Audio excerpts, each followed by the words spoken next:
एक समय की बात है। गुरु और शिष्य जंगल के रास्ते जा रहे थे।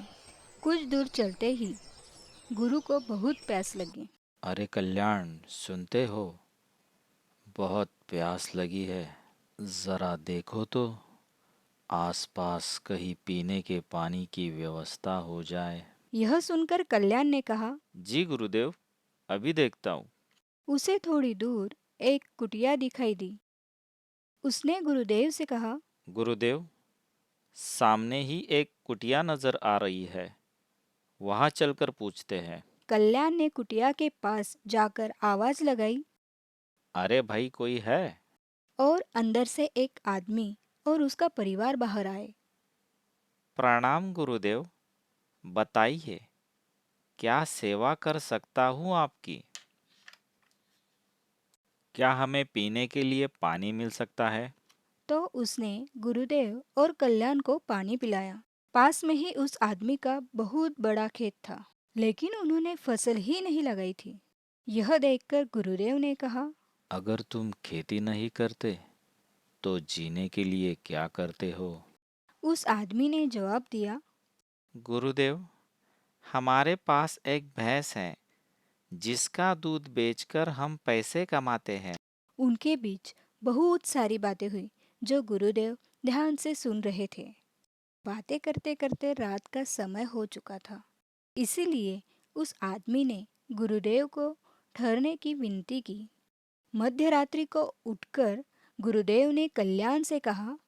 कल्याण, हमें इस आदमी की भलाई के लिए उसकी भैंस को जंगल में छोड़ देना चाहिए। यह सुनकर कल्याण चौंक गया और उसने सोचा कि अगर हम इस भैंस को जंगल में छोड़ आएंगे तो यह आदमी अपना गुजारा कैसे करेगा? लेकिन गुरुदेव का आदेश तो उसे मानना ही था।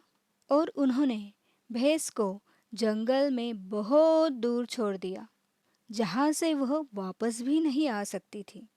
बहुत सालों बाद कल्याण अब गुरु बन चुका था। तो उसने सोचा। कई सालों पहले जो मैंने गलती की है, क्यों ना मैं उसे सुधार लूं। मुझे उस आदमी के पास जाना चाहिए। कल्याण उस आदमी के पास जाता है और वहां जाकर देखता है। अरे, यह क्या? यहाँ तो फसलें लहरा रही है और फलों के बगीचे भी है। लगता है वह आदमी अपनी जमीन बेचकर कहीं दूसरी ओर चला गया होगा। तभी दूसरी ओर से आवाज आई। प्रणाम गुरुदेव, मैंने आपको पहचान लिया। बरसों पहले आप अपने गुरुदेव के साथ आए थे, लेकिन उस रात हमारी भैंस हमें छोड़कर चली गई और हमारा जीना भी मुश्किल हो गया। तो हमारे सामने कोई विकल्प ही नहीं था।